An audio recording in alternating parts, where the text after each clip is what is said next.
नई बहू को मिला भुक्कड़ ससुराल। लड़के का परिवार अच्छा है। 3 नंद, माता पिता, साथ में 2 छोटे भाई भी हैं। लड़का इंजीनियर है और बहुत पैसे कमाता है। ये सुनते ही नैना के होश उड़ जाते हैं। 3 नंद, 2 छोटे देवर, ऊपर से सास ससुर के साथ मेरा पति, इतना बड़ा परिवार। अरे माँ, इतने बड़े परिवार में तो मैं परेशान ही हो जाऊंगी। काम भी करूं और उनके ताने भी अलग से सुनो। अरे बेटी, परेशान क्यों होती है? पंडित जी, मेरी बेटी के लिए ससुराल ऐसा दिखाओ जहां माता पिता और लड़का इकलौता हो, ताकि मेरी बेटी को ज्यादा परेशानी ना उठानी पड़े। चलिए, अगर ऐसी बात है तो ठीक है। मैं आपको एक अमीर घर का रिश्ता दिखाता हूँ। इकलौता बेटा है, साथ में माता पिता रहते हैं। नैना जैसे ही लड़के की फोटो देखती है, उसे लड़के की तस्वीर अच्छी लगती है। अरे लड़का तो अच्छा है, इकलौता है, परिवार भी छोटा है, और क्या ही चाहिए। माँ, मुझे लड़का पसंद है। ओहो पगली, चलो ठीक है, कोई लड़का तो तुझे पसंद आया। पंडित जी, अब आप इसी लड़के से मेरी बेटी के रिश्ते की बात चलाइए। हाँ हाँ बहन जी, बिल्कुल। फिर क्या था, पंडित उस अमीर घर में जाकर रिश्ते की बात कर लेता है। अब दोनों परिवार एक दूसरे से मिलने लगते हैं और उनका आना जाना लगा रहता है। बहुत जल्द शादी की तारीख भी निकल आती है। मुझे नहीं पता था कि इतनी जल्दी शादी की तारीख भी निकल आएगी। बेटी, अपने ससुराल में जाकर खुश रहना। खुश तो रहूंगी ही माँ, छोटा सा परिवार है, सुबह शाम रोटी, दोपहर में सोना, फिर रात को आराम करना। नैना को बहुत आसान लग रहा था, लेकिन वैसा होने नहीं वाला था। शादी होने के बाद जब वह अपने ससुराल आती है तो उसका ससुराल में घर बहुत बड़ा होता है, जिसमें उसे सफाई करने में ही बहुत ज्यादा समय लग जाता है। हे भगवान, अमीर घराने में तो आ गई, लेकिन यहाँ झाड़ू पोछा करते करते ही मेरी कमर टूट गई। तभी आवाज आती है, बहू, ओ बहू, अरे अभी तक तूने नाश्ता नहीं बनाया? नैना फटाफट सफाई करने के बाद अपनी सास के पास जाती है। माँ जी, बस रसोई में ही जा रही हूँ, मैं पहले सफाई कर रही थी।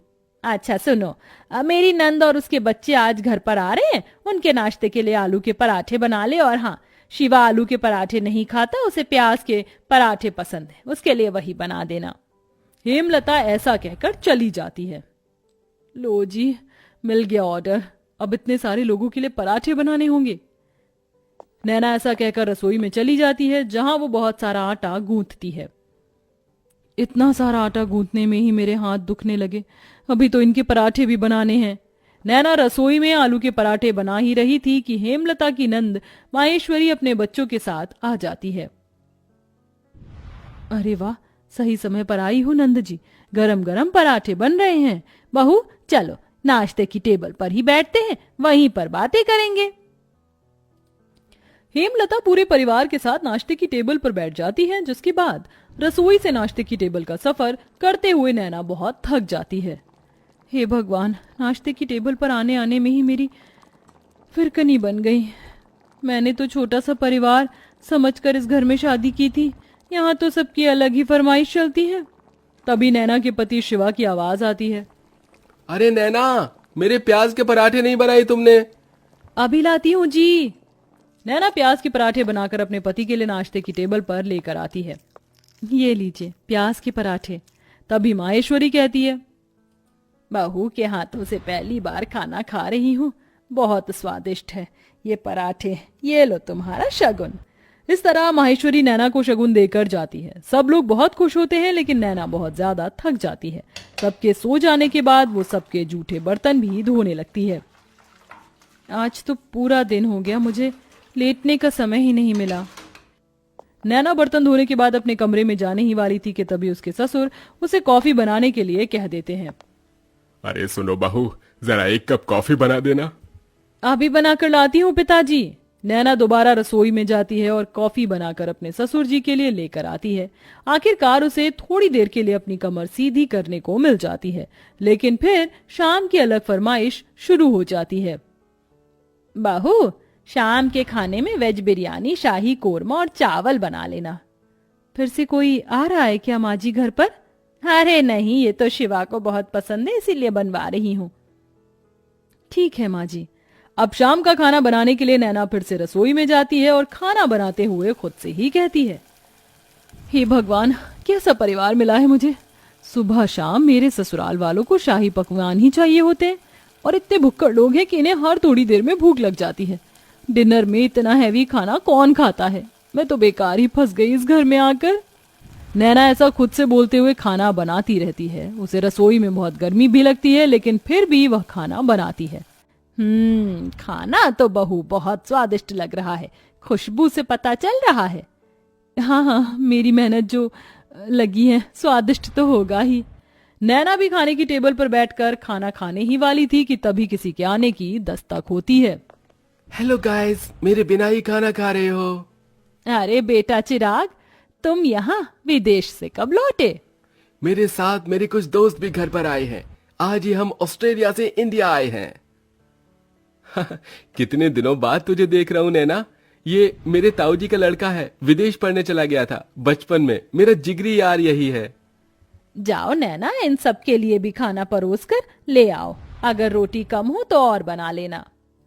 हेमलता ऐसा कहकर बेचारी नैना को फिर से रसोई में भेज देती है। नैना को खाने के साथ दोबारा से रोटियां भी बनानी पड़ती हैं और वो बहुत ज्यादा थक जाती है। सबको खाना खिलाते हुए उसी के लिए खाना नहीं बचता। ये लो, बस यही रह गया था, मेरे लिए थोड़ा भी खाना नहीं बचा। कैसे भुक्कड़ लोग हैं, एक बार भी मेरे बारे में नहीं सोचते हैं। नैना को बहुत बुरा लगता है। वो अपने कमरे में सोने चली जाती है। इसी तरह जब भी वह कुछ बनाया करती तो सारा खाना उसके ससुराल वाले ही खा जाते हैं और उसके लिए कुछ नहीं बचता। ऊपर से घर में मेहमानों का आना जाना लगा ही रहता है, जिसके चलते एक दिन नैना की बहुत ज्यादा तबीयत खराब हो जाती है। इनके शरीर में बहुत ज्यादा थकावट है। लगता है काफी दिनों से जरा भी आराम नहीं मिला है, इसलिए शरीर में कमजोरी हो गई है। ये मैंने दवाइयां दे दी हैं, बस आप इन्हें थोड़ा आराम करने दीजिए, जल्दी ही ठीक हो जाएंगी। डॉक्टर की ये बात सुनने के बाद हेमलता को अपनी गलती का एहसास होता है और वह अपनी बहू के पास जाकर उससे कहती है, जब से तुम इस घर के अंदर आई हो सारे काम तुम ही देख रही हो। मैंने तो कोई काम नहीं किया है और ये भी नहीं सोचा कि तुम कितनी थक जाती होगी। मुझे माफ कर देना बहू, लेकिन आज से मैं भी तुम्हारी मदद करवाया करूंगी। माँ जी, आपको माफी मांगने की जरूरत नहीं है। मैं इस घर की बहू हूं और घर की जिम्मेदारी समझना मेरा फर्ज है। नैना इतना कह रही थी कि तभी घर पर उसकी तबीयत के बारे में सुनते ही ताई जी, मौसी जी, बुआ जी सब आ जाती हैं उसकी देखरेख के लिए। हमारे रहते बहू को एक भी काम करने की जरूरत नहीं पड़ेगी।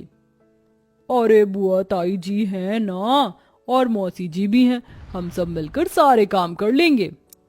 इस तरह सब लोग नैना की बहुत अच्छे से देखरेख करते हैं। नैना को इससे ये समझ आता है कि रिश्तेदारों का आना जाना अच्छा होता है और सबके साथ प्यार प्रेम से रहना भी बहुत जरूरी है।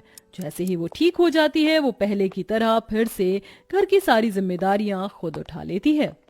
चलिए, आप सभी आज खाने की टेबल पर बैठिए। अब मेरी तबीयत बिल्कुल ठीक है। मैं आप सभी के लिए आपकी पसंद का खाना बनाऊंगी। नैना ऐसा कहकर रसोई में चली जाती है। पीछे से हेमलता आती है।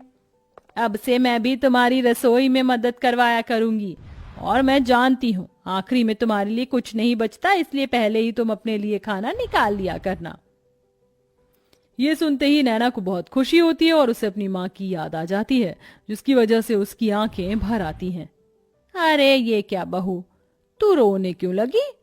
बस आज आपकी बातें सुनकर मुझे अपनी माँ की याद आ गई। हेमलता उसे गले से लगा लेती है। इस तरह दोनों सास बहू मिलकर घर को संभालती हैं और एक साथ खुशी खुशी रहने लगती हैं।